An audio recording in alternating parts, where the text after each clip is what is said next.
Mapagpalang gabi po sa ating lahat mga kapatid at magsisira ulit tayo ng ating daily devotion. Nasa chapter 13 na po tayo at ang aking pong share ay dito po sa Exodus chapter 13 verse 1 to 3 po. At sinasabi nga po dito sa talatang ito, sinabi ni Yahweh kay Moises, ilaan ninyo sa akin ang mga panganay sapagkat akin lahat ng panganay na lalaki, maging tao o hayop.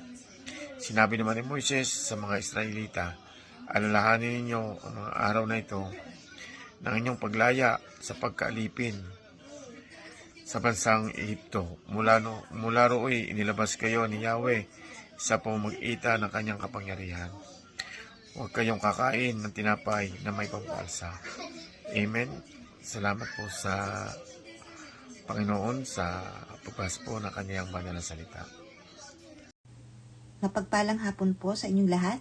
Ang ibabahagi ko pong verse sa hapong ito ay sa Exodus chapter 13 verses 4 to 6 na sinasabi, alalahanin ninyo ang araw na ito ng buwan ng Abib, ang araw na inilabas kayo sa Ehipto. 5. Dapat nyo itong ipagdiwang kapag dinala na kayo ng Panginoon sa lupain ng mga Kananeo, Heteo, Amoryo, Hivyo, at mga Jebuseo. Ito ang lupaing ipinangako niya sa inyong mga ninuno na ibibigay sa inyo. Maganda at maksaganang lupain na ito. 6. Sa panahon ng pagdiriwang ninyo, kakain kayo ng tinapay na walang pampaalsa sa loob ng 7 araw. At sa ika-7 araw ninyo, sisimulang idaos ang pista para sa Panginoon. Amen. Purihin po natin ang ating Panginoon. Magandang hapon po, and God bless everyone. Magandang gabi po sa lahat. Ang babasahin ko po ngayon ay makikita sa Exodus chapter 13 verse 7 to 8. Tinapay na walang pampaalsa ang kakainin ninyo sa loob ng 7 araw. At sa panahong iyon, huwag magkakaroon ng pampaalsa o tinapay na may pampaalsa sa inyong lupain. Sa araw na iyon, sasabihin ng bawat isa sa kanyang mga anak, ginagawa natin ito bilang pag-aalala sa pagliligtas sa amin ni Yahweh na ilabas niya kami sa Ehipto. Yun lang po. Amen. Magandang gabi po sa ating lahat mga kapatid. Ang aking pong isi-share ngayon ay sa Exodus chapter 13 verse 9 hanggang 10. Ang pag-alalang ito ay magiging isang palatandaan sa inyong kamay o sa inyong noo upang hindi ninyo makalimutan ang mga utos ni Yahweh sapagkat inilabas niya kayo sa Ehipto sa pamamagitan ng kanyang dakilang kapangyarihan. Gaganapin ninyo ang pag-alalang ito sa taktang araw ng taon-taon. Amen. Magandang gabi po sa lahat. Ang babasahin namin ni Hunami ay makikita sa Exodus 13 verse 11 to 12.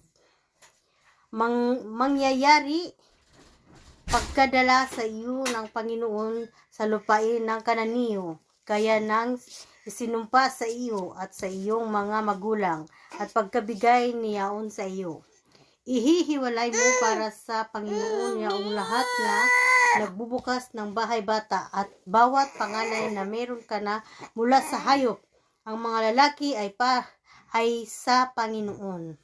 Yun lang po, purihin ng Diyos. Magandang umaga po sa inyo lahat. Ang isi-share ko po ngayon, Exodus chapter 13, verse 13 to 14. And every firstling of an ass two shall redeem with a lamb. And if two wilt not redeem it, then two shalt break his neck, and all the firstborn of a man among the children shall two redeem. And it shall be when the son asketh thee in time to come, seeing what is this, that two shalt say unto him, by strength of hand the Lord brought us out from Egypt, from the house of bondage. Amen. Isang mapagpalang gabi po sa lahat. Para po sa ating devotion, tayo po ay nasa Exodus chapter 13 na po. At sa pagkakataong ito, gusto ko pong ibahagi sa inyo ang verses 15 and 16. Sabi po rito, For when Pharaoh stubbornly refused to let us go, the Lord killed all the firstborn in the land of Egypt, both the firstborn of man and the firstborn of animals.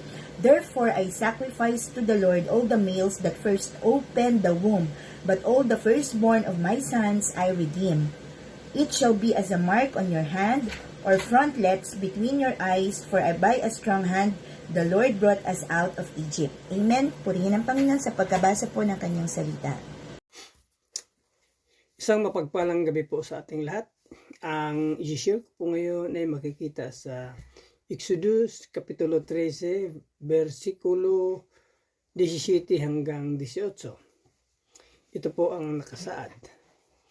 At nangyari ng tulutan ni Faraon na ang bayan ay yumaon, na hindi sila pinatnubayan ng Diyos sa daang patungo sa lupain ng mga Filisteo. Bagaman malapit, sapagkat sinabi ng Diyos, baka sakaling ang bayan ay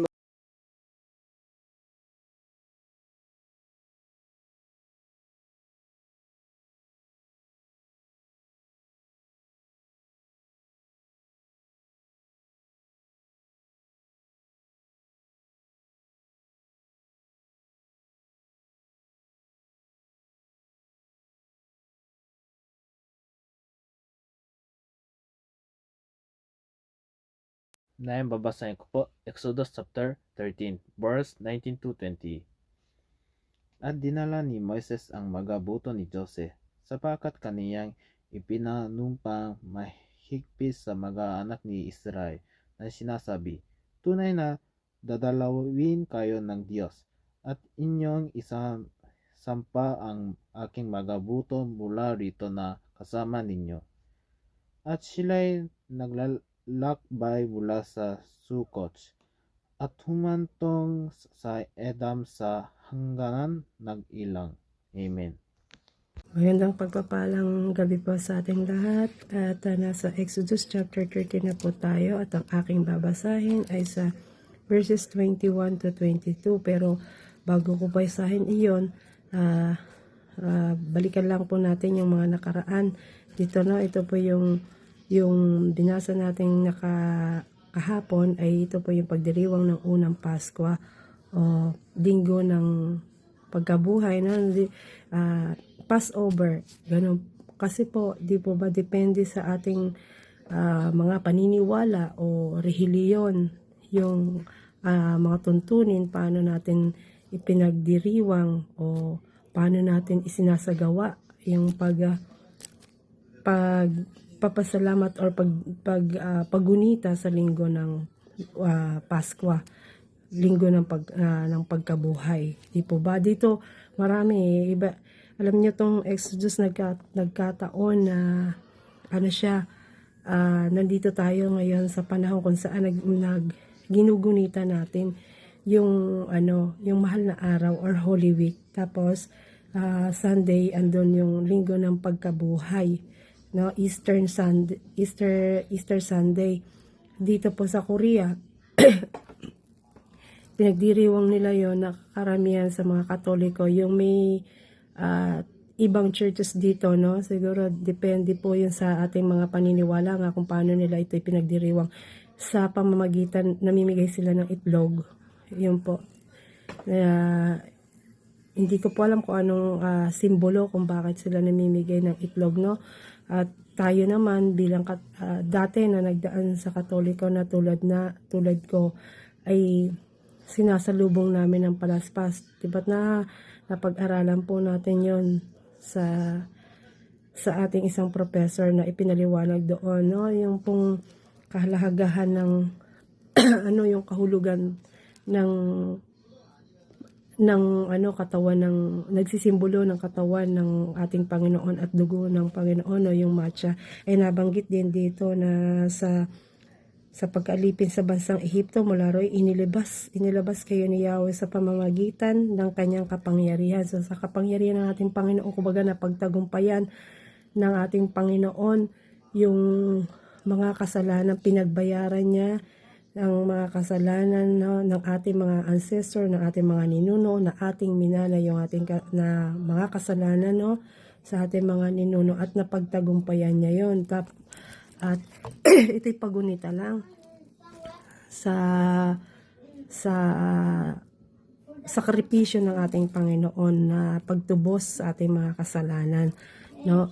At dito parang kung iisipin natin or ikukumpara natin, sila ay pinalaya ng ating Panginoon mula sa kanilang mga pagkakatali, sa pagkakaalipin, sa bansang pagpapalaya sa kanila, no, sa mga Israelita na inalipin ng matagal ng mga Ehipto.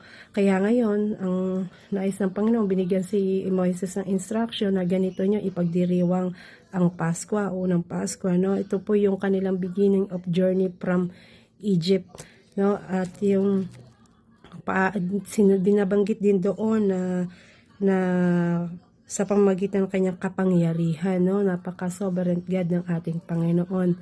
Talagang walang imposible sa kanya na lahat ay kaya niya. Ang nais lang ay susunod tayo, maniwala tayo. Dahil lang sabi dito sa Psalms 23 verse 3, He restores my soul. He guide me in the path of righteousness for His name. Ito po yung aim straight towards the goal po, no? Talagang pagka sumunod ka sa path ng ating Panginoon, itatama ka. And yung ipapanumbalik tayo, He restore us and guide us kung paano sila ni-restore ng ating Panginoon, panumbalikin yung kanilang lakas, panumbalikin yung kanilang pananampalataya, no? Yung pag-asa na binigay ng ating Panginoon. Dun sa aking verse na babasahin dito sa 21 to 22, sa kanilang paglalakbay, araw-gabi patuloy silang pinapatnubayan ni Yahweh, kung araw ay sa pamamagitan ng haliging ulap, at kung gabi sa pamamagitan naman ng haliging apoy na tumatanglaw sa kanila. Laging nasa unahan nila ang haliging ulap kung araw at ang haliging apoy kung sa gabi. Amen. Ibig sabihin, kasama nila ang Diyos sa kanilang paglalakbay. Nangangahulugan lamang na hindi sila pinabayaan ng Panginoon, may tamang panahon, dahil siya ay nagbibigay ng pag-asa. Kaya susunod lang tayo sa ating Panginoon, na di po ba katulad ngayon, no, nakakarinig tayo, nakakaaral tayo, na itatama yung ating paniniwala at pag-iisip. Dati-rati, ako po, totoo lang, sa aking pananaw, yung pong nagsisimbolo ng body and blood ng ating Panginoon, tinatanggap natin sa Passover. Akala ko simpleng biskwit at juice lamang po, no? At naalala ko lagi na pumpasok sa isip ko, do this in remembering of me, na para maalala lang natin ang ating Panginoon. Pero hindi po. Bukod dito, nais na iparating ng ating Panginoon na kung gaano tayo kamahal ng Panginoon, at yung dinanas niya, no, napag-aralan natin na yung tinapay na nagsisilbing pampaalsa na iyon, na walang pampaalsa na iyon, ito yung katawan ng ating Panginoon na nagdusa, ng puro sugat, ng sakit, ng mga tusok, no, na parang iniluluto siya sa oven, di ba ba? Yun, na yung unleavened bread, na walang pagkukunwari ang ating Panginoon, walang pagkabalat kayo na tayo'y minahal niya, kaya tayo ay niligtas niya, at nais niya na makasunod tayo doon sa kanyang right path, no?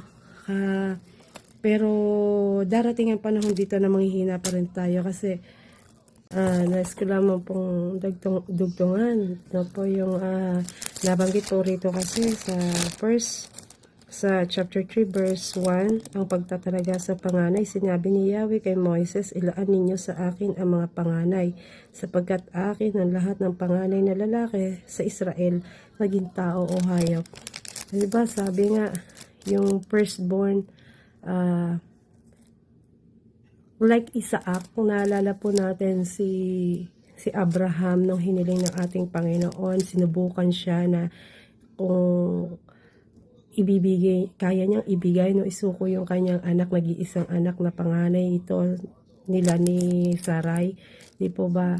na doon nasubukan ng ating Panginoon yung pananampalataya, pagmamahal ni Abraham sa kanya, sa ating Panginoon. Kaya ito'y nagsisimbolo ng the best was given to God. The best was given to God yung sa Genesis na yung panganay. Iyon po yung akin pong naisip dito. Pero sayang kasi doon sa buhay ng mga paraon at hanggang doon sa mababang taga-silbi nila kinuha yung mga panganay kasi maraming chance ang binigay ang ating Lord sa kanila pero hindi sila natinag. Kaya yung huli, yun yung pinaka best talaga na yung firstborn na iyon ay kukunin. Pero ito'y nagsisimbolo sa bumalik sa akin lang alaala yung kay Abraham at Isaac na the best was given to God. Yung best, yun yung yung panganay na anak niya si Isaac. Kaya dito sa tamang ito po sa aking pong sa aking insight or reflection dito ay salamat nagkataon na itong Exodus ay nagkataon tong verse na ito at chapter na ito ay ngayon nagre-reflect sa atin sa panahon ngayon kung paano natin pinagdiriwang yung Eastern Sunday or pagkabuhay, linggong pagkabuhay, Holy Week, mahal na araw, kung paano pa natin sasabihin yon na tama ngayon natama natin yung ating mga paniniwala dahil sa ating pag-aaral, sa ating pagdi-devotion, sa ating pakikinig talagang talagang nagkakaroon tayo ng kaalaman na ako dati sabi ko nga kanina na yung tinapay at or juice na yon ay naisip kong simpleng tinapay at juice lang yon at naririnig ko lang yung do this in remembering of me dahil yun ay simbolo ng katawan at dugo ng ating Panginoon pero hindi natin nakita hindi ko nalaman na kung ganung kasakit pala yung dinanas ng ating Panginoon doon sa matcha, doon sa tinapay na walang pampaalsa at ito yung binili sa kanila na kakainin nila sa pagdiriwang ng kanilang Pasko. Kaya ang nais ng Panginoon dito sa atin is yung magbalik tayo, manumbalik tayo sa Kanya, manumbalik tayo sa ating Panginoon at iano niya tayo, tutulungan niya tayong manumbalik ko at i-direct yung ating path, yung paniniwala. At dito sa aking mga counting, sa aking hindi ko po lahat na iintindihan man yung mga na pag-aralan, pero malaking tulong masasabi ko sa akin na nabago. Salamat dahil nabago yung aking pananaw na akala ko din na yung mga anghel bumababa, yung mga bata ginagawang anghel. Iyon yung paraan kung paano yung pinagdiriwang yung Holy Week noong ako ay Katoliko din na nakita natin. Dito naman sa buhay na to, yung linggong pagkabuhay, ikukumpara natin sa kanila. Ito yung linggo ng kanilang journey from Egypt, yung kanilang pagkalaya, pagkakalas sa kanilang pagkakaalipin, pagkakatali kung saan sila naghirap at binigyan sila ng tamang direksyon ng Panginoon at sinamahan sila habang sila ay naglalakbay. Nandun yung protection and guidance ng ating Panginoon, yung biyaya niya at yung mercy, yung awa ng ating Panginoon laging pinagkakaloob sa mga taong nais manumbalik, nais nagbibigay ng pag-asa sa atin. Kaya tatag lang po tayo, stand firm kung saan ka nakatayo ngayon dahil tandaan natin sa ating mga buhay may kanya-kanya tayong mga pasanin at lumapit lamang tayo sa ating Panginoon. At isa pa, dapat natin nais din kumbaga maunawaan natin kung nasaan ang posisyon ng ating Panginoon sa buhay natin para tayo ay sumunod sa kanyang gusto at hindi dapat yung naayon yung gusto lang natin. Para kung gusto nating mabago, dapat obey before you complain. Tingnan muna natin kung tignan natin at alam natin ang Panginoon na at hindi tayo dadalhin sa kamalian. Kaya nagpapasalamat po ako sa aking mga natutunan at unti-unti nagkakaroon ako ng kaliwanagan. No? Ito din iisang nagtali sa ating mga tradisyon, kultura at mga paniniwala nung tayo ay hindi pa nakakapakinig. At ngayon ito ay nag-aalis sa atin. Ngalis tayo ng Panginoon, kinakalasan tayo doon sa ating pagkadena, sa ating pagkaalipin, sa ating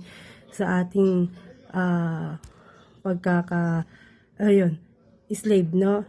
Kung ano man yung paniniwala natin pangit. Dahil dito sa ating dito sa Exodus na nagkataon na pinagdiriwang natin ngayon o ginugunita natin yung araw ng pagkabuhay o paggunita sa ating Panginoon, yung kanyang pagtagumpay sa ating sa pagbabayad niya sa mga kasalanan sa ating mga ninuno at tayo tagapagmana ng mga kasalanan dahil sa Panginoon. Ito'y all glory to God. Sa Diyos lamang ang papuri. God bless you all.